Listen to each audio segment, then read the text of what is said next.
कुछ दिन पहले तक बद्री बहुत खुश थे। खुशी की वजह थी बच्चे का भविष्य सुरक्षित होना। उनके पास एक प्रॉपर्टी थी जिसे उन्होंने अपने 12 साल के बेटे को गिफ्ट कर दिया। इससे उन्हें 3 फायदे हुए।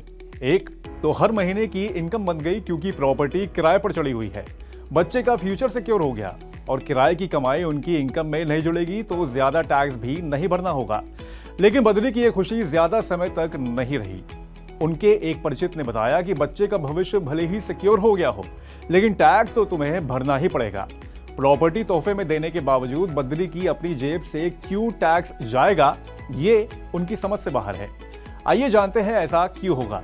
आयकर कानून 1961 के तहत एक वित्तीय वर्ष में 50,000 रुपए से ज्यादा का गिफ्ट मिलने पर टैक्स देना होता है। टैक्स तोहफे लेने वाले व्यक्ति को चुकाना होता है। हालांकि आयकर कानून के तहत रिलेटिव की परिभाषा में आने वालों से कितनी भी कीमत का गिफ्ट मिले, उस पर कोई टैक्स नहीं है। रिश्तेदार की परिभाषा में पति या पत्नी, भाई या बहन, माता या पिता, पति या पत्नी के माता पिता समेत अन्य शामिल हैं।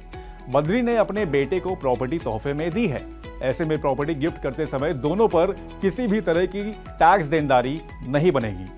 अब बात आती है कि कब और क्यों बद्री को बेटे को दिए गिफ्ट पर टैक्स चुकाना होगा। आमतौर पर एक व्यक्ति पर टैक्स तभी लगता है जब वो खुद से कोई कमाई करता है, लेकिन कुछ विशेष मामलों में जब कोई दूसरा व्यक्ति कमाई करता है तो वो कमाई भी आपकी ही इनकम से जुड़ जाती है। इस तरह के मामले में जहां दूसरे व्यक्ति की इनकम आपकी इनकम में जुड़ती है, उसे क्लबिंग ऑफ इनकम या इनकम क्लबिंग कहते हैं। इनकम टैक्स एक्ट के सेक्शन 60 से 64 में क्लबिंग से जुड़े प्रावधान दिए गए हैं। सेक्शन 64 बताता है कि कब और कैसे स्पाउस यानी कि पति या पत्नी या माइनर चाइल्ड यानी कि 18 साल से कम उम्र के बच्चे की कमाई आपकी इनकम से जुड़ जाती है। सेक्शन 64(1)(a) नाबालिग बच्चे की कमाई को कवर करता है। इसमें सौतेले और गोद लिए बच्चे भी शामिल होते हैं। सेक्शन 64(1)(a) के तहत अगर नाबालिग बच्चे की कोई कमाई होती है तो वो उसके पेरेंट्स की कमाई में जुड़ जाती है। पेरेंट्स यानी माता या पिता में से जिसकी कमाई ज्यादा होगी, बच्चे की कमाई उसकी कमाई में जुड़ जाएगी। अगर माता पिता का तलाक हो जाता है तो बच्चे की इनकम उस शख्स के साथ क्लब होगी जो उसका लीगल गार्जियन यानी कानूनी अभिभावक है। क्लबिंग ऑफ इनकम तब तक लागू रहेगी जब तक कि बच्चा बालिग नहीं हो जाता है। बालिग होने के बाद यह कमाई उसके अपने हाथों में टैक्सेबल होगी।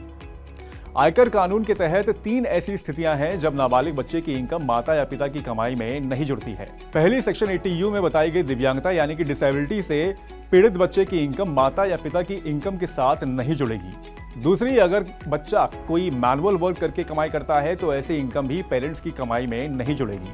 तीसरी, अगर आपका बच्चा किसी गेम शो या एक्टिविटी में हिस्सा लेता है और अपने स्किल या टैलेंट से कोई आय अर्जित करता है तो ये कमाई भी माता पिता की इनकम में नहीं जुड़ेगी। अगर आप भी बद्री की तरह इनकम छिपाने के इरादे से अपने नाबालिग बच्चे या पत्नी के नाम पर कोई प्रॉपर्टी खरीदते हैं या FD कराते हैं, ये सोचकर कि उससे जो रिटर्न आएगा उस पर आपको कोई टैक्स नहीं चुकाना होगा, तो क्लबिंग के प्रावधान का ध्यान रखें। ऐसे इनकम पर टैक्स आपको देना पड़ सकता है। एक बात और ध्यान रखें, अगर आप इस तरह से टैक्स बचाते हैं तो इसे टैक्स चोरी माना जा सकता है और पेनाल्टी पड़ सकती है।